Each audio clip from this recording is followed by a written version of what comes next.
Joining me now, former President George W. Bush, senior advisor and a Fox News contributor, Karl Rove. Great to see you, sir.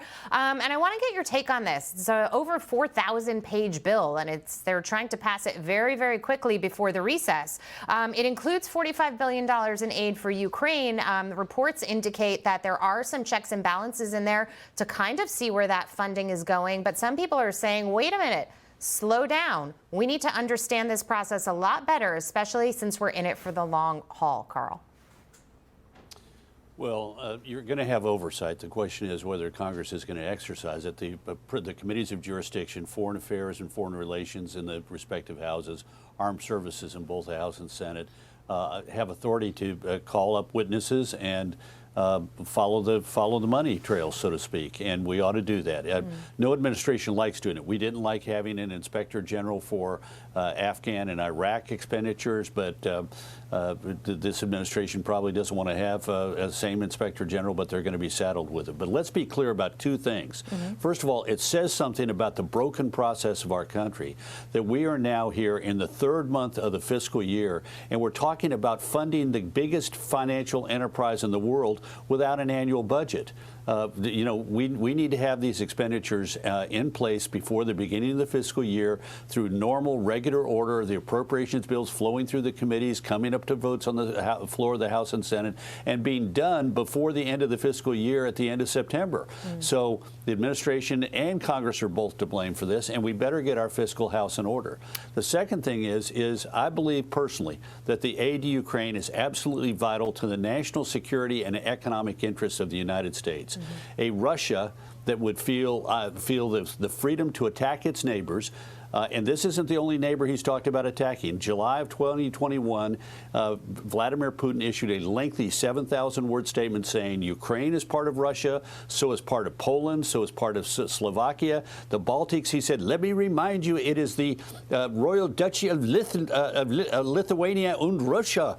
And he has set his sights on a significant part of Europe as he attempts to reestablish the old Soviet Empire. And this is not in the interest of the United States, not our security interests, not in the interest of our friends, and not in our economic interest. A Europe threatened by Putin and dominated in parts by Putin is not going to be good for the American economy. And it's certainly going to give encouragement to other adversaries of the United States. If he succeeds, North Korea, China, Iran can all say, you know what, we can take on America by attacking its friends and allies in our region and gaining the upper hand because we failed because the United States failed to help stop us in Ukraine. I think you make many important points there, and many people agree with you. General Petraeus was on Fox News making similar arguments earlier today. But one of the questions also is, amongst us with our NATO allies, and much of whom is in Europe, why do you think it is that, just because we're the superpower, we contribute, I think it's roughly 80% of the funding that's gone to Ukraine. Why aren't other countries helping more? Oh, there are other states, other nations like Poland that are per capita doing a bigger, they're fighting above their weight. And there's countries like the United Kingdom and the Netherlands and Norway have provided vital assistance that is roughly equivalent to what the United States is given the size of their respective economies. We're not alone in this.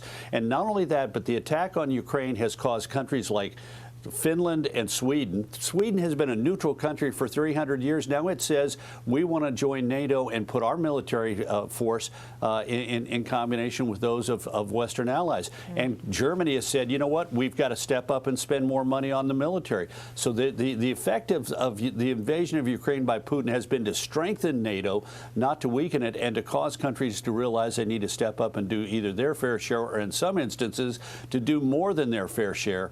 If you look at the expenditures being made by some of these smaller countries compared to the United States and do it on a per capita basis. I understand what you're saying, and I want to shift gears for a moment and talk about the overall $1.7 trillion omnibus bill.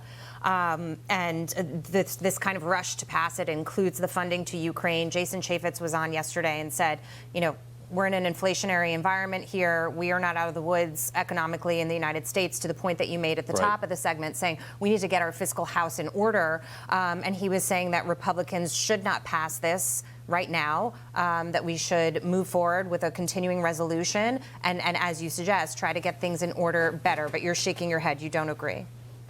I do not, because look, this should have all been done last summer. And what Congressman Chaffetz is suggesting is let's wait another month or two further into the fiscal year. The fiscal year started October 1. We ought to get this done so that we're operating under a budget, and whether it's the military or the Health and Human Services Department or the national parks or you name it, have a budget that they know that they need to live within and execute between now and the end of next September.